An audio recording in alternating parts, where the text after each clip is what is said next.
আপনি বললেন আমি শুনলাম তো কালকে একটা ভাইরাল হচ্ছে টিভিতে আপনি মঙ্গলের পরে বুধেও প্রচারে বেরিয়ে বিড়ম্বনায় বরানগর উপনির্বাচনের বিজেপি প্রার্থী সজল ঘোষ। এলাকাবাসী মহিলার প্রশ্নে অস্বস্তির পর এদিন 14 নম্বর ওয়ার্ডের প্রচারে গিয়ে জোর তর্কে জড়ালেন সজল। এদিন তৃণমূল কাউন্সিলর শান্তনু মজুমদারের সঙ্গে জোর তর্ক বাঁধে তাদের এই বচসা এখন ভাইরাল।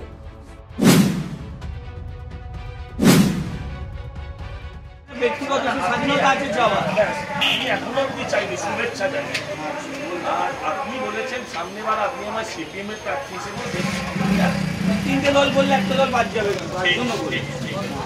মমতা দিয়ে তো সিপিএমটাও কমপ্লিট হয়ে গেছে। মমতা গত কয়েকদিন আগে ডেরেক ওব্রায়েন, সীতারাম ইয়েচুরি একসাথে হেঁটেছেন। তার আগে আইএনডিআই এর জোট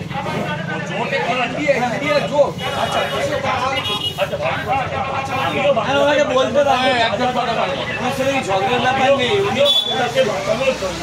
যা যা দরকার বাংলায় মানে কি হয়েছে হয়নি, ইন্ডিয়াতে কি হয়েছে উনি বললেন না ইন্ডিয়াকে বাঁচানো।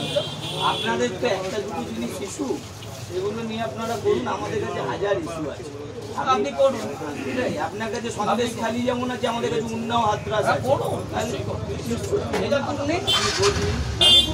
আপনার অনেক আপনি বলবেন কেন যাচ্ছে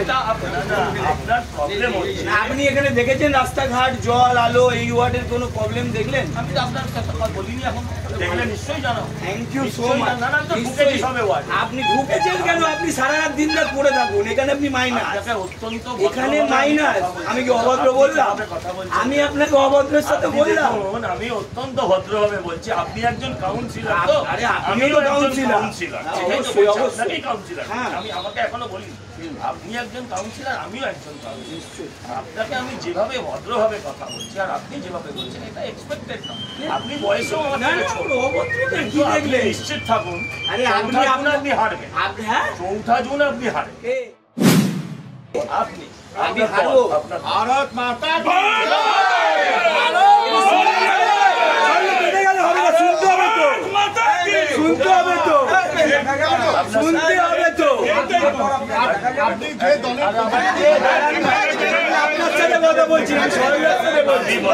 আমি বলছি হেরে গেলে আপনাকে দেখা যাবে। আমি আপনাকে বলছি, আপনি বলছেন 14 জন হেরে গেলে আমার দেখা যাবে কিনা, প্রথমত আর প্রশ্ন নেই। দ্বিতীয়ত বলছেন জেতার পরেও আপনার প্রার্থী, যদি আপনার প্রার্থী ভুল করেও জেতে তাহলে তাকে জেতার পরেও দেখা যাবে। 24 মাটি কামড়ে 3 বছর হেরে গিয়ে যে প্রার্থী পড়ে থাকে, এমপি সিটের জন্য পড়েছিল, ভাবতে হবে না এমপি সিটের জন্যই পড়ে থাকুক না। আমার কথাটা শুনুন না, আপনি বললেন আমি শুনলাম তো, আপনি বললেন আমি শুনলাম তো। কালকে একটা ভাইরাল হচ্ছে টিভিতে, আপনি আপনি আমার ব্যাকগ্রাউন্ডটা জেনে দিন না। আপনার ব্যাকগ্রাউন্ড যেমন আমি জানি, আমার ব্যাকগ্রাউন্ড জানি না, ভাইরাল হওয়ার দরকার নেই। আমার নামে চলে, আপনাকে ব্যাকগ্রাউন্ড আমি জানি না। আপনাকে পাঠিয়েছে তাকে জিজ্ঞেস কেউ পাঠায়নি আমাকে, আপনাকে যে পাঠিয়েছে কেউ পাঠায়নি। আপনি মমতাকে জিজ্ঞাসা করুন, মমতা থেকে তাপস রায়কে, যার আপনি চেলুয়া তাকে জিজ্ঞেস করবেন। বললাম আপনি তাপস রায় যার নামে জিন্দা চেলু আছে, তাহলে তার অব্দি আপনিও ছিলেন। তাপস রায়কে কি আমার কথা বলতে? এই সময় ডিজিটাল।